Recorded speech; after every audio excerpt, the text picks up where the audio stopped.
FOX ニュースのショーン・ハニティは、日本時間8月18日に第45代大統領トランプにインタビューを行いました。トランプは、アフガニスタンの現状を踏まえ、バイデン政権を強く批判しました。そして、トランプが望む中東への外交政策についても話しました。トランプは、主に次の3点を主張しました。アメリカは、ベトナム撤退、イラン大使館事件に並ぶ屈辱を味わっている。自分が大統領であれば、このような無様な真似はしなかった。過去に今後のアフガン大統領になるとみられるタリバンの人物であるバラダールと会い、自分は相当な圧力をかけた。それでは、アフガニスタンの現状について、トランプの解説をご覧ください。Joining us now live is the 45th President of the United States, Donald J. Trump. Mr. President, thank you for being with us. Let me go back. I've had a number of people tell me that there were very specific conditions and very specific warnings that you gave personally to the Taliban. Joe Biden is trying to blame you. I want first to give you an opportunity to respond to that, your assessment of what's going on, and what was that conversation to the extent you feel you're able to share it with us? Well, it's good to be with you, Sean, but it's a terrible time for our country. I don't think in all of the years our country has ever been so humiliated. I don't know, would you call it a military defeat or a psychological defeat? There's never been anything like what's happened here. You can go back to Jimmy Carter with the hostages. We all thought that was a great embarrassment, and we were pulled out of that by Ronald Reagan.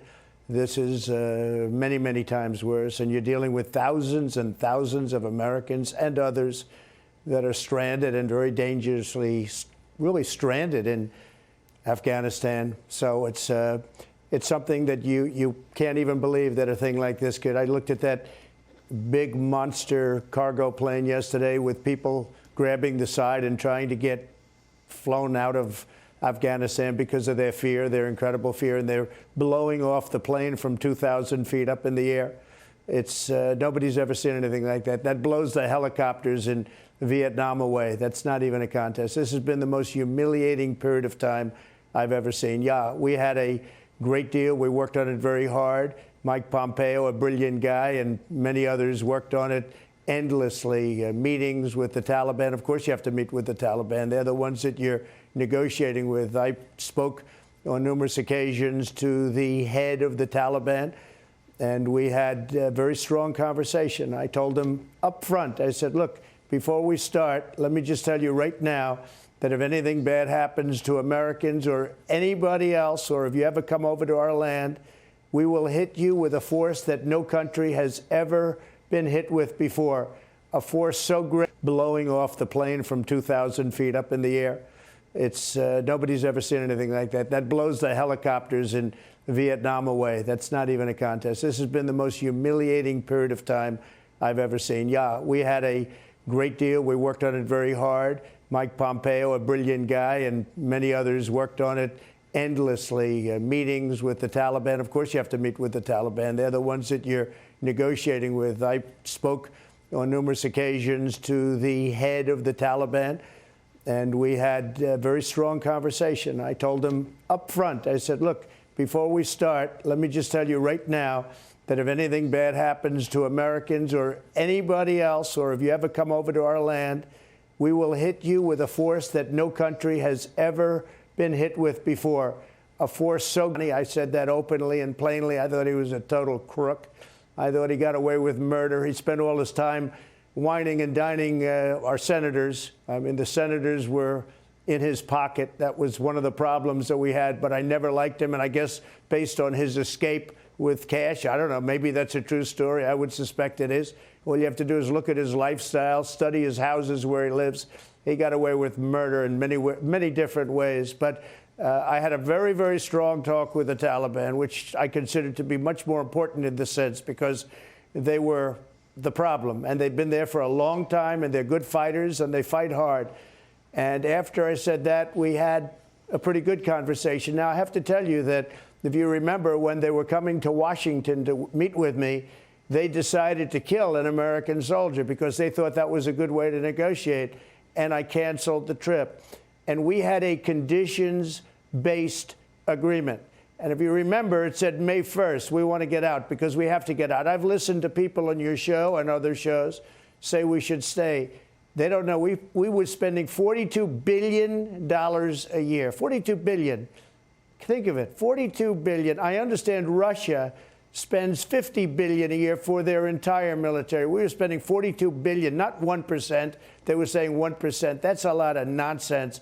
We're spending $42 billion a year on defending this for years and years. We've been there really now, not 20 years, but 21 and a half years. And we get nothing out of any of these things that we do, whether it's them or many other countries I could tell you about. I'm not going to insult anybody right now.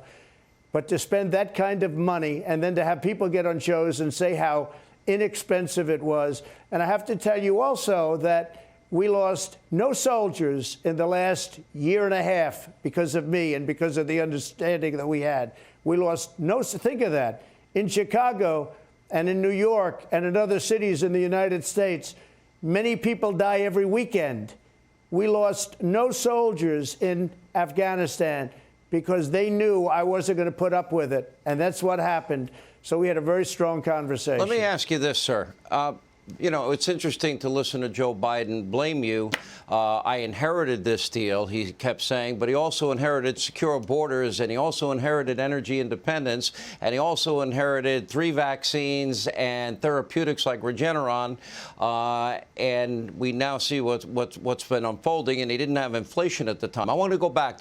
I want to be very clear here, because Secretary of State Pompeo on this program said exactly what you did, that there wouldn't be an exit strategy that didn't include the current conditions on the ground. And I have multiple sources, and you're confirming tonight that it sounds to me like you told the Taliban that if they violated any aspect of this agreement with territorial ambitions, we learned last week that 60% of the country was in their control. And you told them in no uncertain terms, it sounds to me like you would basically treat them like you took care of the caliphate in Syria, ISIS. Well, we did. We got rid of the caliphate. Everyone said it was impossible, and I did it very quickly, and I let the generals make the decisions. The generals, the real generals, the ones that were over there doing the fighting, the ones that knew how to do it, because we have a lot of generals that shouldn't be generals right now, frankly. And I'm watching them all the time. But we have some great ones. We have great leaders in our military. We have the greatest military in the world. And we're giving it a very bad reputation, what's happening. Think of it. We took this horrible place. I mean, a place that just we shouldn't have been involved. It was a horrible decision going into the Middle East. And I know the Bush family will not be happy, but I believe it was the worst decision in the history of our country when we decided to go into the Middle East. It's turned out to be quicksand. We've destroyed the Middle East. Do you think it's better now than it was 20, 21 years ago? It's much worse. It was a horrible decision, cost us trillions of dollars. And if you look at both sides, because I like to look at both sides, millions and millions of lives. And it's no different than it was. It's much worse because you have to rebuild it. It's been blown to pieces. The worst decision ever made was going, you can do a strike as retribution, and it could be a big strike as retribution for the World Trade Center, et cetera. But to get stuck in there was like quicksand. So we did a terrible thing. But think of what's happening now. I've heard as many as 40,000 Americans. And the Taliban, good fighters, I will tell you, they're good fighters. We have to give them credit for that. They've been fighting for 1,000 years. That's what they do, is they fight. The Taliban has circled the airport, and who knows if they're going to treat us right. You know, all of a sudden they'll say, well, frankly, if they were smart, they'd really, and they are smart, they should let the Americans out. But we've had situations where you have 2 or 3 or 4 hostages. We could have 40,000 Americans, not to mention others, like people that helped us in Afghanistan. So we've never had a situation like this. We have 40,000 potential hostages, a minimum of 11,000, but it could be as many as 40. No, they have no idea how many. Nobody knows how many. They don't know anything.